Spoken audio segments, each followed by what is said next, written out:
सबको अवगत कराता हूं कि जो स्पिद्दो में अग्निकांड हुआ था, आप सब उससे भलीभांति परिचित हो। ये बहुत ही दबले कुचले लोग हैं।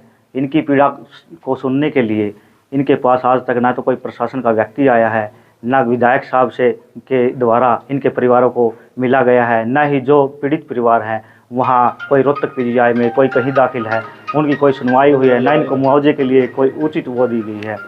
और रही बात कल एडीसी साहब ने, एसडीएम साहब ने और हल्का के विधायक श्री राम कुमार गौतम ने वहाँ एक मीटिंग रखी थी इन पीड़ित परिवारों को न्याय दिलाने के लिए, लेकिन इन पीड़ित परिवारों को प्रशासन से बहुत उम्मीद है, लेकिन श्री राम कुमार गौतम जी ने कल इनसे इतना भद्र व्यवहार किया, क्योंकि ये दलित और पिछड़े लोग हैं। उन्होंने यहाँ स्पिद्दो की जनता को और खासकर ये दलित और बैकवर्ड परिवार से रिलेटेड हैं, जिनकी माएँ बहनें आगजनी में ग्रस्त हुई हैं, मौत हुई हैं, उन्होंने यहाँ दुर्योधन जैसे एक गरीब आदमी का चीरहरण करने जैसी हरकतें की हैं। इनको धमकाया गया है, डराया गया है।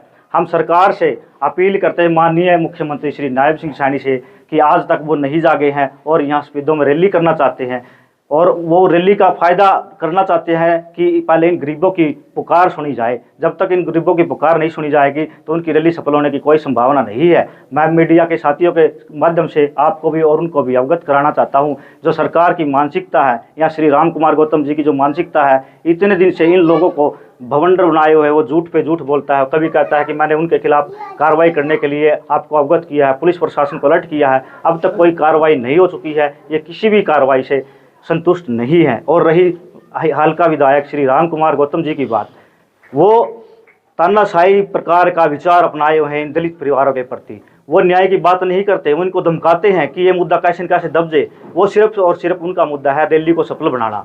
एक बार रैली सफल होगी तो इनकी कोई सुनवाई नहीं होगी, ये आम जनता भी जानती है। और आप भी मीडिया वाले साथी हैं, कल वहाँ गए हुए थे, जब एडीसी साहब, एसडीएम साहब वहाँ आए हुए थे, आपको अंदर नहीं जाने दिया, आपको दरकिनार कर दिया गया, क्योंकि आप इन गरीब परिवारों की, कुचले परिवारों की आगे जाके आवाज़ उठाते ताकि सीएम तक ये आवाज़ जा सके। क्योंकि आपका मीडिया के साथियों को भी काटा हुआ, आप सारी चीज़ें समझते हैं। ये बड़ी दर्दनाक हादसा जो स्पिद्दो के अंदर हुआ है, ये बड़ा ही निंदनीय है। इसके लिए हम सरकार से और जनता के माध्यम से अपील करते हैं, हम 2 तारीख को, आने वाली जो 2 तारीख है, यहाँ एक धरना प्रदर्शन करेंगे। अगर धरना प्रदर्शन तक सीएम साहब खुद मिल करके यहाँ चल करके आते हैं हमारी मांग मांगने के लिए, गरीब पीड़ित परिवारों के लिए हमने जो उचित मुआवजे और एक पक्की परमानेंट नौकरी की जो मांग रखी है इन गरीब परिवारों के लिए, अगर वो आकर के सुनते हैं तो अच्छी बात है, वरना फिर हम रैली में उनका समर्थन भी करेंगे। वो भी जानते हैं हम किस तरह उनका समर्थन करेंगे और किस तरह क्या करेंगे, वो आगे का हमारे प्लान रहेगा कि हमने आगे क्या करना है।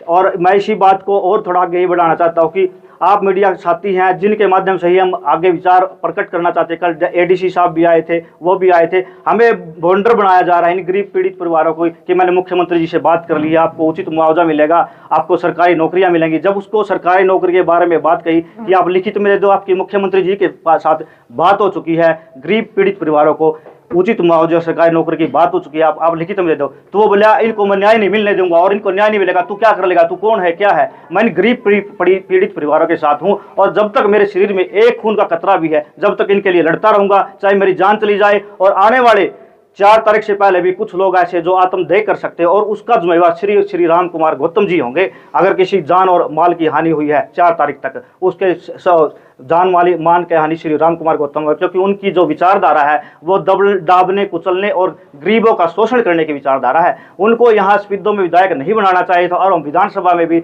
और लोकसभा में एक प्रधानमंत्री जी को हमने शाम को एक लेटर लिखा है, उनको विधानसभा स्पिद्दो से बर्खास्त करने के लिए हम पूरी मुहिम चलाएंगे। वो स्पिद्दो में विधायक के लायक नहीं है, क्योंकि उनकी जो मानसिकता है, उनके विचार हैं, वो हमेशा ही गरीबों का शोषण करने के लिए, पीड़ितों को और पीड़ित करने के लिए रहा है। हम प्रधानमंत्री जी से भी मिलेंगे, मुख्यमंत्री जी से भी मिलेंगे, और हम सबसे पहले अपने लिखित में जो बातें रखेंगे वो यहाँ के विधानसभा के जो राम कुमार गौतम जी हैं, उनको बर्खास्त करने के लिए हम सबसे पहले यही मुद्दा उठाएंगे। हाँ, हम इन गरीब परिवारों का तो बाद में मुद्दा उठाएंगे, लेकिन हमारा सबसे पहला टारगेट यही है, श्री राम कुमार गौतम को वापस हिरानंद के अंदर भेजने का काम करेंगे हम, क्योंकि वो किसी की नहीं सुनता है, उसे गरीबों से कोई पीड़ा नहीं है, वो गरीबों का केवल शोषण करते हैं।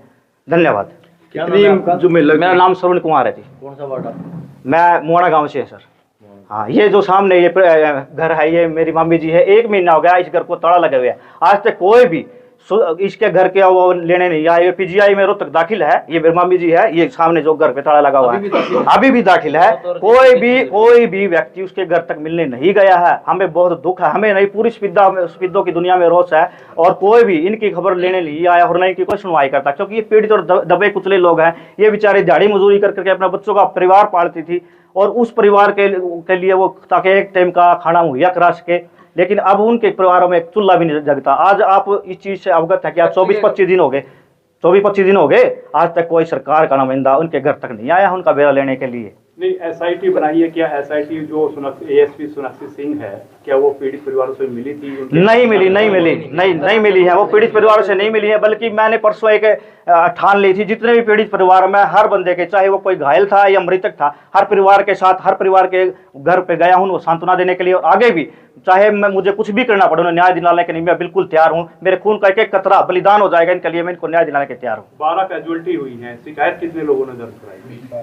अब तक जो एक शायद काफी एफआईआर दर्ज हुई है, जितने भी लोग जिनकी मृत्यु हुई है उनके परिवार वालों की है। लेकिन अब थोड़ा मुद्दा ये था कि भाई सरकार की रैलियां वगैरह है, सरकार एसएचओ कभी बुलाते हैं, कभी एसडीएम बुलाते हैं, कभी डीसी बुलाते हैं। इन लोगों को मतलब अभी तक इतनी सूझबूझ नहीं है, लेकिन उन्होंने मतलब कोशिश की है, कुछ न कुछ एफआईआर दर्ज हुई है, लेकिन अब तक 12 की 12 नहीं हुई है। कल डीसी चेक लेकर पहुंचे थे, क्यों नहीं सहमति बनी, क्या कारण था, क्या मांग रखी थी आप लोगों? इन पीड़ित परिवारों की एक ही मांग है कि इनको ना उचित से उचित मुआवजा और एक सरकारी परमानेंट नौकरी दी जाए।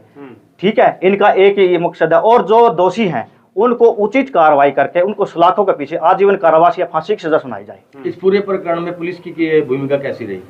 पुलिस ने बस हमें वो एक लॉलीपॉप जो वर्ड बोलता मैं वो हूँ वो दिया है पूरे प्रशासन ने कि ऐसे हो जाएगा ऐसे हो जाएगा, लेकिन वो एक दिखावा कर रहे हैं। वो सिर्फ दिखावा ये है कि सीएम साहब की रैली है, ऊपर से प्रेशर है, वो रैली को सफल बनाना चाहते हैं, उनका और कोई मकसद नहीं है। वो सिर्फ और सिर्फ रैली को सफल इसलिए बनाना चाहते हैं क्योंकि उनको पता है अगर रैली फ्लॉप हुई तो यहाँ के एसडीएम, डीसी, एसपी, एसडीएम सबको सवाल पूछे जाएंगे, सबको कटघरे में लिया जाएगा, माननीय मुख्यमंत्री जी छोड़ेंगे नहीं किसी एक को भी। वो सिर्फ रैली को सफल बनाने में है, उनका कोई मोटिव नहीं है किसी गरीब परिवार को, पीड़ित परिवार को न्याय मिले।